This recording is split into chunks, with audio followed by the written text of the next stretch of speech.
अस्सलाम वालेकुम नाज़रीन, तव्हां ॾिसी रहिया हो बे न्यूज़। नाज़रीन, तव्हां ताईं अहम ख़बर पहुचूं पिया टंडो अलियार खां, जिते झंडोमरी भरिसां Sindh education foundation elementary school Chanesar ख़ाशकिले में सक़ाफ़ती रंगारंगी प्रोग्राम जो इंतख़ाब कयो वियो आहे, जंहिंमें chairman UC झंडोमरी rice Mir Hasan Khan महिमान ख़ास तौरु शिरकत कई आहे।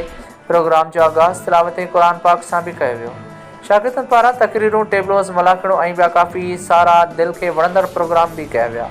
आयल मोअज़्ज़िज़ महिमाननि में chairman UC झंडोमरी rice Mir Hasan, वरी हेड मास्टर मेवो ख़ान, वरिया गुस्टा ऐं ज़िला तालका झंडोमरी रईस ज़ुल्फ़कार मरी ऐं सिंध मरी तहाज़ ज़िले टंडो अलियार जो अॻवान एडवोकेट रईस नज़ीर ख़ान मरी बि शामिल हुआ।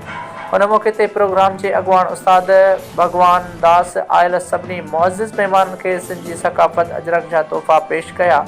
आयल महिमाननि खे सॼे स्कूल जी बिल्डिंग जो दौरो बि पिणु करायो।